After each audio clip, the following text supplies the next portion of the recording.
Hey girl, hey, welcome back. If you're new here, my name is Devin, and this is Becoming Devin, where we talk about healing, growth, and embracing the truest version of you. Today, we are talking about, we're fourth episode of our series, and we are talking about happiness versus joy. And we're going to kind of talk about why happiness kind of fades and joy lasts. So, let's start with some of the basics. Happiness and joy. People like to use these words interchangeably, but they're really not the same thing. Here's the difference. All right, so happiness is an external feeling that comes from circumstances like getting a raise, buying something new, a fun night out. It's great. It's exciting. Like, ooh, I just got my new whatever. And then like it goes away, right? We've all felt that. The new car, the new house, the new shoes, the new watch, the new phone. We're so excited. We're like, yay. Okay. And now I'm back to the same old blah. That's happiness. However, joy is an internal state of being. It's deep, steady, and not dependent on the outside events. Joy comes from within, from self-acceptance, gratitude, purpose, and inner peace. And so I did a lot of research about that. And you'll see them interchangeably a lot. And people will even say, well, it's the same thing. And that's fine. But, sorry, my lips were feeling a little chapped. And how could I record a video about being my most authentic self if I'm not my most authentic self? I needed a moment.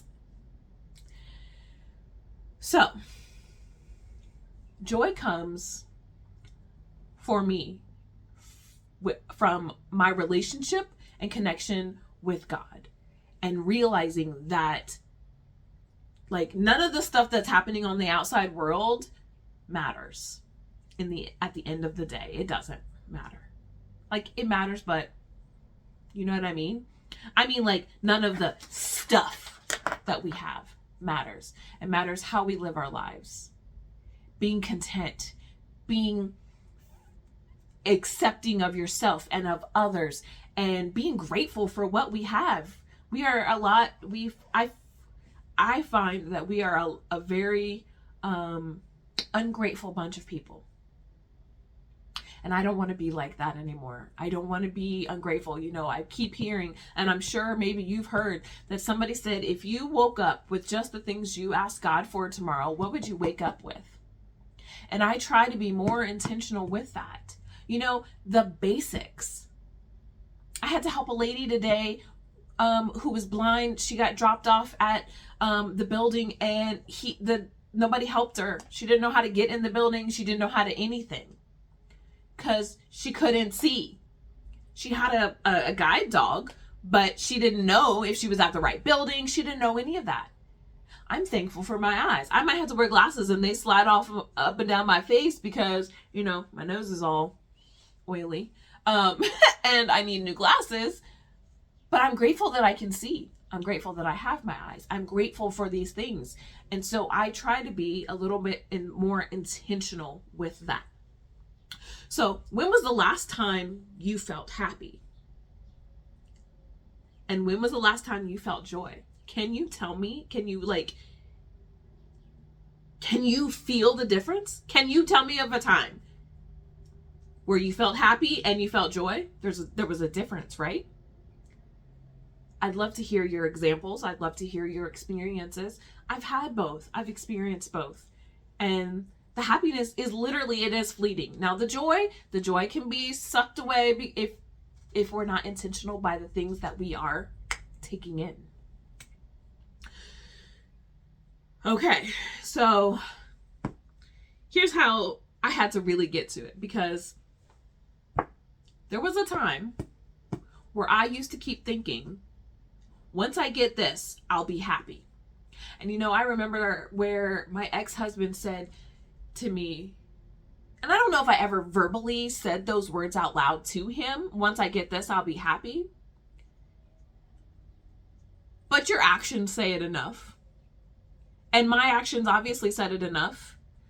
And he said, are you ever going to be happy? Are you ever going to be content? And I, like, at the time, I was like, ooh, rude. And yeah, rude, because who am I? What? I'm rude. Well, I was the rude one. Why could I not be happy and content with what I had? Now, have I transitioned from that? Absolutely. Do I still have moments? Absolutely.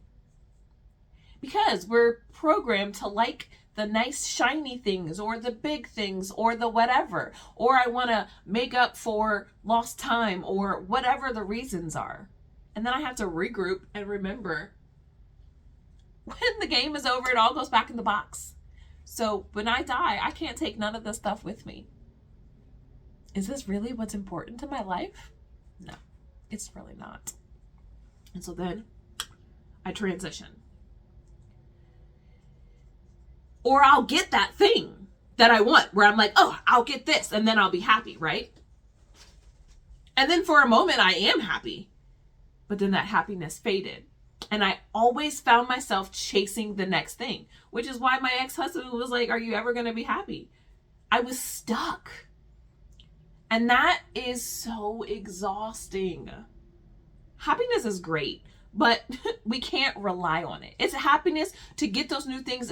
It's great, but we cannot make that the only thing that we're doing. And also, we need to also be able to have little moments of happiness. We don't have to have these big things, a new house, a new car, a new whatever.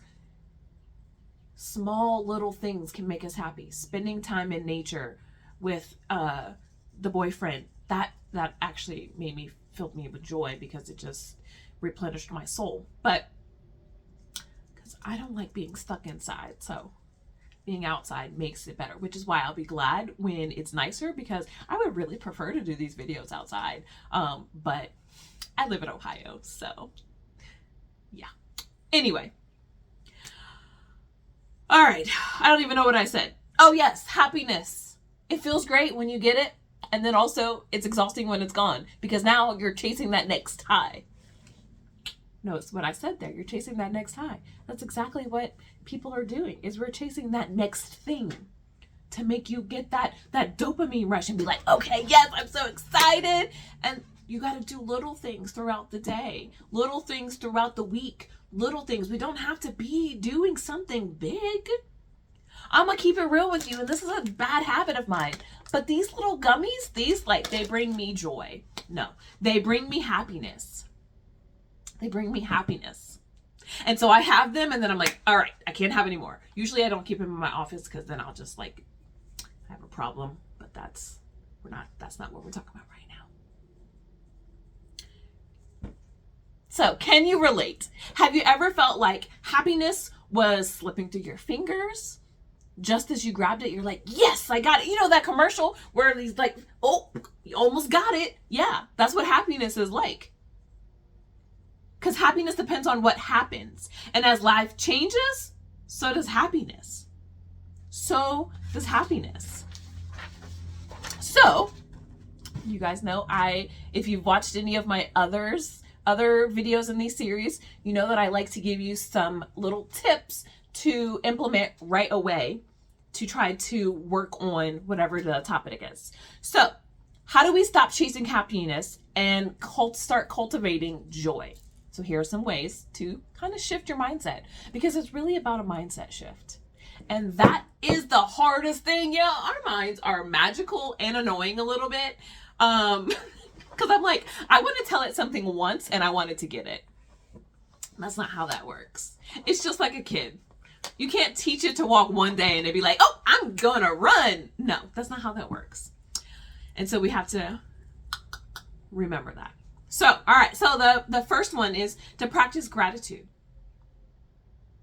Joy starts with appreciating what you already have. Keep a gratitude journal. And for the next week, write 3 things down that you're grateful for every day.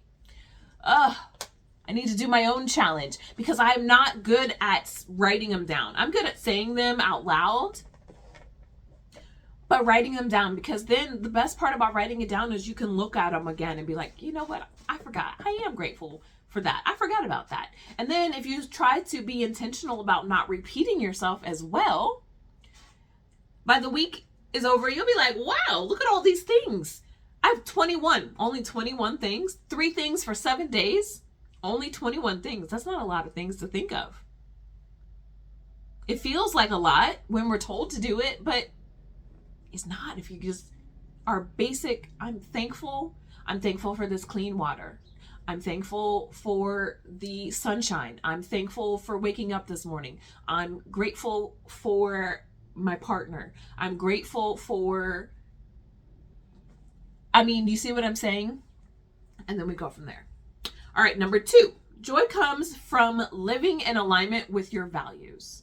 Ask yourself, what gives my life meaning? And I've started to be it mindful, and like what my personal mission statement is to work on cultivating a place of creativity and shared vision. And I have it written out nice and pretty, and I was just going to look for it real quick and tell you to, but it doesn't matter. My envision, my meaning, it gives my life meaning when I can connect other people to their most authentic selves and connect them with other people who they would not normally see or do things with, because yes, it's just what I can't even tell you why. It's just something I feel very strongly about, especially women. Be present is number 3.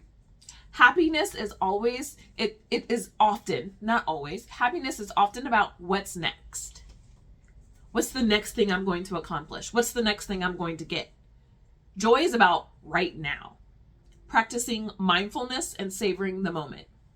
And so just a quick little plug, I am going to be offering some mindfulness coaching stuff later on, so stay tuned. I'm going to be offering mindfulness one-on-one sessions as well as group sessions, because when people think of mindfulness, they have this idea of what it is, and I want to help them realize it's not sure, you could call it a hippy dippy thing, but it's being mindful, intentional and hearing and appreciating and understanding your body.